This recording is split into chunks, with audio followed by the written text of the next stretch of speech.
Way before I started taking my bulimia recovery seriously, I used to watch YouTube videos and listen to podcast episodes where people talk about addiction, recovery from eating disorders in general, just sharing stories and things like that.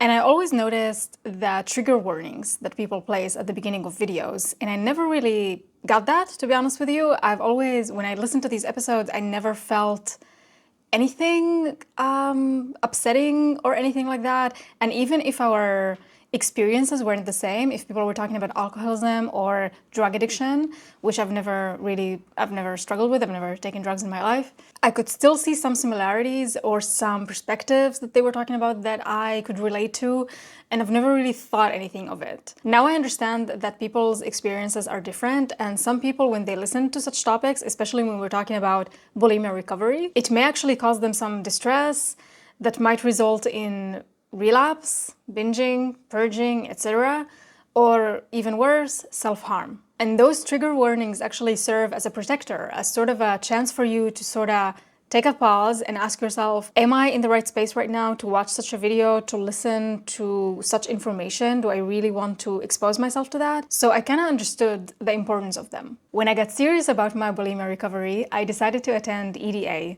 EDA is the equivalent of AA for eating disorders, and I was so ready to attend one of those meetings and talk about the fact that I struggled with bulimia for 15 years and how serious I was and how determined I was to recovering from it. I joined my first online meeting and I was so excited to introduce myself. I was rehearsing what I wanted to say, how I wanted to introduce myself, and I could already feel my heart rate starting to beat faster and my body heating up. This is something that happens to me whenever I know that there's gonna be a lot of eyes on me. And so I was, like rehearsing, trying to accept it, trying to just put myself in the moment.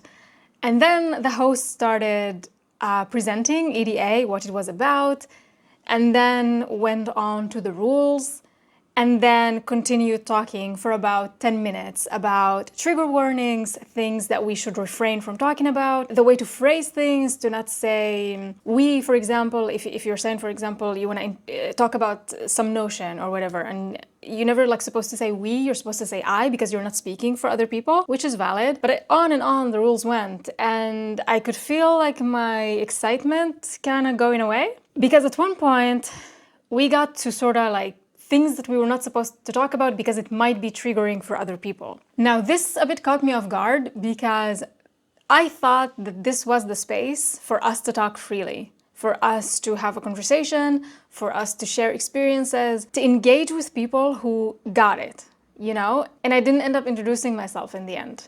I stayed in the meeting because I wanted to see if it might change. And yes, there was a section where people were sharing their own experiences, but you are not allowed to crosstalk. This is when somebody says something and you want to sort of respond to it or just say how that made you feel or whatever it may be. Of course, not to give advice, but just sort of say your own reflections on what that person said, even if you want to say something you are not supposed to. So people were sharing, but there was no conversation, there was no connection. And I honestly felt a bit frustrated. I understand the importance of having structure in meetings. I understand that, again, for some people, some topics might be upsetting and they don't want to hear them, especially in a supportive environment like that. But for me, a person who is ready to talk about it, is ready to share and want to listen to people and have a conversation, this was very frustrating. I stayed in that meeting until the end because I wanted to give it a shot just to see if something changes. And I attended a couple more meetings after that, not just hosted by EDA, but also by other organizations, hoping things would be different. But sadly, they were all pretty much the same. And again, I understand the importance of having structure and not wanting to upset people, but this wasn't something that I was looking for. I was looking for, okay, let's talk about it. Let's face whatever it is that we need to face. Let's move on from this. Now, I'm not here to put shade on any of these organizations. These organizations have been here way before me and they will stay way after me, and they have their place and their importance. And I know they're helping a lot of people. So I'm not here to say that. I'm saying that for me, this wasn't what I wanted, and it definitely wasn't what I needed. Because triggers are everywhere. They are on social media, they are out on the street, they are in some of our friends, they are even in our family members.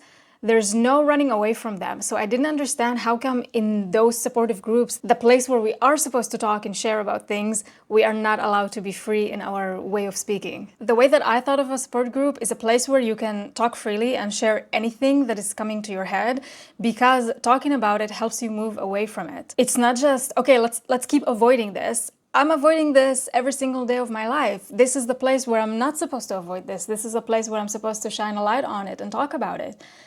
So again, it just didn't make sense to me. The main reason why bulimia stayed in my life for 15 years is because I didn't know how to deal with discomfort. Because whenever triggers came up, I wanted to avoid them, and I avoided them by binging and purging. It wasn't me dealing with things, it wasn't me questioning what's going on, it was me strictly avoiding. And now I am almost 80 days binge and purge free. And I got here because I went through my triggers, not going around them or running away from them. I started facing my fears, basically, and just reframing the narrative around them. I stopped instead of react and really sat in the discomfort. It was super uncomfortable. Super uncomfortable. This was some of the hardest work I've ever had to do. It still is. Triggers do still come up sometimes. I still have to fight them. Sometimes, some days are easier than others. It depends also on the trigger. Some triggers are easier than others, but it is still very hard work. And had I kept avoiding it, had I kept my feelings bottled up and all of the things that came up, had I kept trying to distract myself from them, I'm certain that I've never would have got here. I'll tell you one trigger that I had that is not really related to bulimia, but is related sort of to my self-esteem. I used to be terrified of tall, thin, blonde, blue-eyed women. Very, very specific trigger. And the reason I was terrified of them is because when I was growing up, my mom viewed these women as sort of the goddesses of the world, and if you didn't look like that, then you didn't matter. I grew up in a house and sort of in an environment that valued beauty over anything.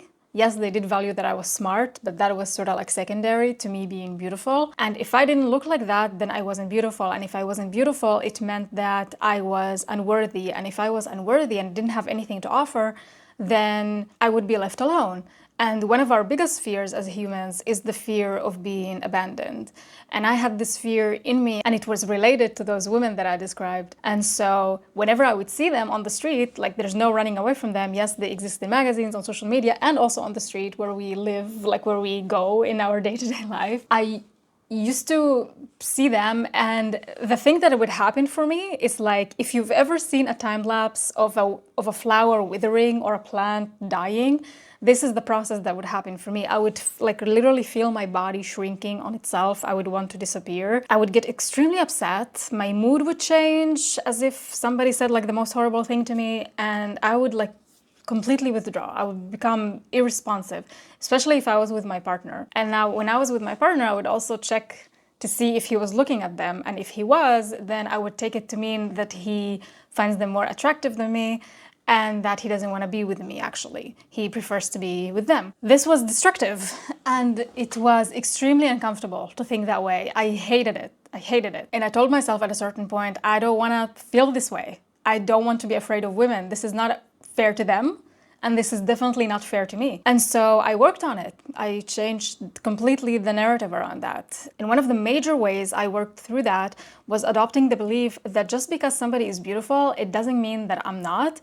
And more importantly, I really worked on removing the connection that I had between my looks and my worth, because I am not valued based on my looks, and I didn't want to be, and I changed that for myself. Another huge trigger that I'm struggling with right now that is related to bulimia is the feeling of having a full stomach. For 15 years, I binged and I purged, and when I couldn't do these things, I restricted my calorie intake. There were a lot of times when I was starving myself. There were a lot of times when I was overeating and then getting rid of the food. And so I don't really know how it feels like to eat quote unquote normally, because I don't know what normal is. I have a problem with this word because I think, like, what is normal, you know? But what I mean is that I don't know what it feels like to have a full stomach, a stomach that is You know, when you're eating and then you know when to, okay, like I've had enough, I don't have to finish everything that's in front of me, or, oh, I actually eaten everything in front of me, but I still want more because I'm still hungry. I'm not really in tune with my body yet. I'm working on it. But this feeling of having a full stomach is extremely triggering because in my head, it means if I'm having a full stomach that I'm gonna get fat. And if I'm gonna get fat, then I'm not gonna be attractive anymore. And again, it goes back to me not being worthy, not having anything to offer, ergo, I'm gonna be abandoned. So it's all, again, goes back to the same fear. And the way I'm working through that is, again, by shifting the narrative that the fact that my stomach is full means that I'm nourishing my body, that I'm giving it the food that it needs, the nutrients that it needs, and it's just gonna get stronger and stronger. And that having a full stomach and this sensation, while it might be uncomfortable right now, but it's way better than struggling with bulimia, than having the sensations of an overstuffed stomach or the sensation that I used to get after purging, which was horrible. So I will take this discomfort every day over that. The fact that my weight doesn't define my value, that my looks don't define my value, again, that the number we see on the scale is not an indicator of anything, and that there's nothing wrong with buying a larger size than S if this is what makes us feel comfortable and at ease with our body right now. What I care the most about is how I'm feeling within myself, and that has nothing to do with numbers. And honestly, if someone is gonna abandon me because of how I look, then they don't really deserve my company, and they're actually doing me a favor by going away. I do this reframing over and over and over again. And when I do it, I never blame myself, shame myself, call myself bad names, anything like that. I just approach myself with curiosity. Oh, interesting, I'm feeling bad. What is going on? Why do I feel like something's up even though nothing has changed? What did I see? What am I feeling? I'm just like extreme curiosity, and this is what allows me to face my triggers instead of running away from them, because there's no extra bad feelings piled on them. It's just me looking at myself as if I am a scientist doing an experiment, just trying to understand what's going on so I can have a better relationship with myself and so I can be free of binging and purging. That being said, there were some triggers in my life that weren't as easy to reframe because I couldn't control the narrative. And these were members of my own family. Now, just to be clear, I'm not here to blame anyone for my bulimia. I do believe that our parents, our siblings, our environment, everybody's doing the best that they can with the information that they have at any given moment. So I never want to accuse anyone of anything, and I actually forgave all of my family members for everything that they've ever done to me that harmed me. I did it for myself, not for them, because I just don't like to hold on to these feelings, and I just wanted to move on, to be honest. With that, this connection that I had between my worth and my looks didn't go from anywhere. So the fact is that, yeah, some of my triggers were some of my family members. Again, just stating a fact without putting any labels on it. And I know I'm not alone in this, sadly, because a lot of the members of the support group that I host have shared with me how differently they feel around different people from their environment, and how some conversations and some interactions can actually create a binge for them that day because they feel bad about what somebody has said or done or insinuated or whatever it may be. Now, to be honest with you, there was a time in my life where I used to think that I am way stronger than the influence of my surroundings. That if I become strong enough, if I build enough resilience and inner strength, then what people say or how they behave will not affect me. But the truth is, we are social creatures, and we are very much affected by the people who surround us. Every belief that we have about ourselves and our relationship with food is a reflection of the people who surround us and their relationship with themselves and with food. Because beliefs at the end of the day are nothing but thoughts that are repeated over and over and over again. If we want to recover, not just from bulimia, but from anything that we're struggling with, then we need to surround ourselves with different ideas and thoughts that we are currently exposed to. At the beginning of my recovery journey, I didn't even know where to start looking for differently minded people. So I started listening to podcasts where people were talking about surviving addictions, listening to their recovery stories, people who were living in a way that I wanted to live. I just wanted to absorb anything they had to say, even if the podcast episode wasn't really about necessarily like wasn't titled in a way that like indicated personal growth or anything like that. The fact that that person that I really admired was there, I would listen to anything they have to say, because you never know when you're actually gonna get that like, ah, interesting. Like, I wonder what that's about, which leads to even more discoveries and more discoveries. And the second thing that I did was set boundaries with people that I had currently in my life. And when those boundaries didn't work, when I saw that people were violating them over and over again, then I cut ties with those people, including my own family members. Neither of these things was easy to do. Again, this is extremely tough to do sometimes. But putting boundaries with some people in my life actually brought us closer, because they understood that these boundaries are not here to put a space between us. They're actually here to enable us to have better conversations and to connect on a different level. Actually, by me setting boundaries and opening up like that, enabled the other person to open up to me as well and talk freely to me. It actually facilitated a better conversation between us, because I was like, hey, I trust you with this information. I trust you enough and I love you enough that I want to make our relationship better. So, help me out here. But for other people, they called me unreasonable. They called me selfish. They called me all kinds of names. And they tried to alter my way of thinking to match theirs, because my way of thinking wasn't acceptable to them. That was fine. I just said goodbye. As much as removing some of my family members from my life was painful, and it was extremely painful, to be honest, I realized that at some point you have to choose between your own peace of mind over people, no matter how much you love them. People who are not willing to accept your boundaries because of their own selfishness, their lack of self-awareness, and their refusal to understand your perspective, no matter how much you try to explain it to them, those people are not worth your peace of mind. So, start facing and reframing your triggers. Don't let them control you anymore. It's time for you to start writing your own story. Even though I don't know you, I have full confidence that you are more than capable of doing that. If I started writing my own story after 15 years of struggling with bulimia, I'm sure that you can do it as well. Thank you for watching. I really appreciate your time, and I will see you guys soon. Bye.